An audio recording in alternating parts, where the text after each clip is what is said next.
भारतीय reserve bank ने देश की अर्थव्यवस्था पर गुरुवार को मासिक बुलेटिन जारी किया है, जिसमें खाद्य महंगाई पर बड़ी चुनौती, बड़ी चिंता जाहिर की है। हालांकि बुलेटिन में यह भी कहा गया है कि महंगाई दर 4% के लक्ष्य में आने से पहले ही रिजर्व बैंक अपनी पॉलिसी को न्यूट्रल कर सकता है।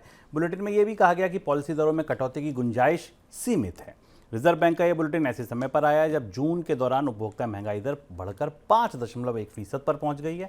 इधर आलू की महंगाई से जल्द राहत मिलने की उम्मीद नहीं है। प्रमुख आलू उत्पादक राज्यों यानी उत्तर प्रदेश और पश्चिम बंगाल में इस साल गर्मी के मौसम में फसल को नुकसान हुआ है, जिस वजह से उपज पर असर पड़ने की आशंका है। इस वजह से मंडियों में आलू की सप्लाई प्रभावित हो सकती है। बीते जून के दौरान देश में आलू की थोक महंगाई 67% दर्ज की गई थी, बल्कि इससे भी ज़्यादा दर्ज की गई थी। इसमें जल्द कमी आने की संभावना भी नहीं है। आलू देख लीजिए, आप अन्य सब्जियां देख लीजिए, यहाँ महंगाई जो इस टोकरी है ना जो सब्जियों की, ये महंगाई की समझ लीजिए कि चूल्हे पर रख गई है और लगातार इसकी आंच बढ़ती चली जा रही है। सर, क्या माना जाए कि लगभग आरबीआई क्या महंगाई से लड़ाई को हार रहा है? क्योंकि ब्याज दरें तो कब से इतनी ऊंची हैं, पॉज भी लग गए, लेकिन अब महंगाई काबू में नहीं आ रही। रिजर्व बैंक का बुलेटिन एक किस्म की स्वीकार्यता जैसी है कि महंगाई की लड़ाई अभी लंबी चलेगी और रिजर्व बैंक को बड़ी सफलता नहीं मिली महंगाई से लड़ाई में। जैसा शुभम कह रहे हैं, सही बात है। लगभग 2 साल होने को आ रहे हैं भारत में ब्याज दरों को ऊंचे होते हुए।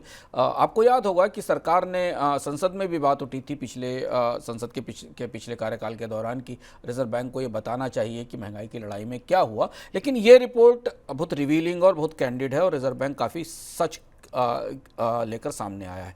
महंगाई के 2 मोर्चे हैं रिजर्व बैंक के लिए। एक मोर्चा है कोर इन्फ्लेशन का, जहां रिजर्व बैंक को राहत है, क्योंकि कोर इन्फ्लेशन अभी भी 3.1% के आसपास बनी हुई है जून में, और उसमें भी खासतौर से एलपीजी के प्राइसेस में कमी आई है। वहां डिफ्लेशन जैसी स्थिति दिखती है।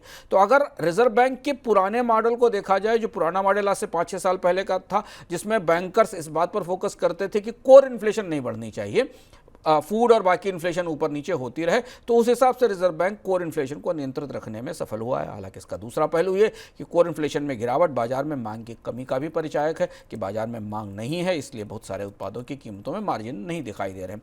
लेकिन दूसरी तरफ रिजर्व बैंक ने अपनी इस बुलेटिन में साफ साफ कहा है कि सब्जियों में तेजी, खाद्य महंगाई के कारण जो महंगाई पर नियंत्रण की कोशिश चल रही थी उसको गहरा झटका लगा है, और जो डिसइन्फ्लेशन का ट्रेंड बन रहा था वो अब गिरने लगा है, यानी उसके वो बाजी अब हाथ से फिसल रही है।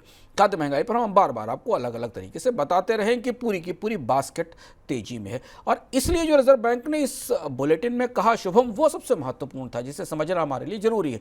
रिजर्व बैंक ने कहा कि वो अपना स्टांस तो चेंज कर देगा। मौद्रिक भाषा में स्टांस काफ़ी महत्वपूर्ण माना जाता है। कहा जाता है कि कोई केंद्रीय बैंक आने वाले समय के लिए ब्याज दरों का रुख कैसा रहेगा, इसको लेकर वो अपने नज़रिए को घोषित करता है, और इसके लिए बर्ड एनालॉजी का इस्तेमाल किया जाता है, चिड़ियों वाली, कि वो हॉक है या मॉडरेट है।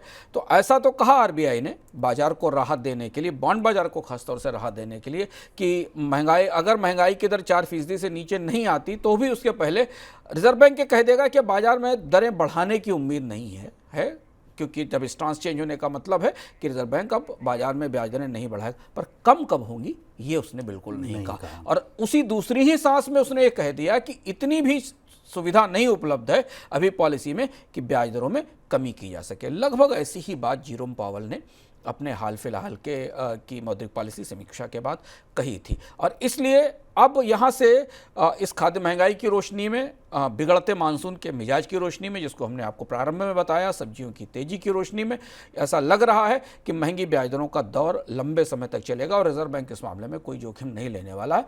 अब दरअसल ये बुलेटिन देते हुए शुभम, एक तरह से आरबीआई गवर्नर ने यह भी कह दिया है इसमें कहीं ना कहीं संकेतों में कि over to finance minister, over to budget. अब बजट कुछ करे तो हो सकता हम तो भर पाए, कर पाएगा कुछ बजट है कुछ। अब बजट के हालांकि बजट के भाषण में आप भारतीय अर्थव्यवस्था के बारे में बहुत अच्छी बातें सुनेंगे, पर महंगाई बजट के लिए के इस पूरे भाषण से महंगाई उभर कर सामने आएगी, निकलेगी, झांकती रहेगी वित्त मंत्री के पीछे से, क्योंकि रिकॉर्ड महंगाई है, और ख़ासतौर से उन फसलों में, उन उत्पादों में महंगाई है जिनका भारत में उत्पादन होता है। बजट प्रत्यक्ष रूप से उस महंगाई को कम करने के लिए क्या कर सकता है? कोई सीधे तौर पर बजट के हाथ में कोई ऐसा विकल्प उपलब्ध नहीं है जिससे महंगाई में कमी की जा सके। वित्त मंत्री एमएसपी बढ़ाने के लिए कुछ रियायतें घोषित कर सकती हैं। वित्त मंत्री चाहे तो कुछ उत्पादों के ऊपर टैक्स में कमी की संभावना टटोल सकती हैं, लेकिन बजट से इस महंगाई में नियंत्रण पर कोई सीधा कदम उठाए जाने की उम्मीद नहीं है, बल्कि ये कहा जाएगा कि आने वाले समय में सरकार इस पर ध्यान रखेगी। हाँ, एक फैक्टर है जिस फैक्टर में शायद वित्त मंत्री घोषणा कर सकती हैं, वो इंपोर्ट ड्यूटी में कमी है। अगर इंपोर्ट ड्यूटी में कुछ और रियायत किन कुछ उत्पादों पर दी जाए तो हमें आश्चर्य नहीं होगा, लेकिन इससे फिलहाल महंगाई की ट्रेजेक्ट्री अभी काफ़ी मजबूत है और काफ़ी जिद्दी किस्म की खाद्य महंगाई हमें दिख रही है।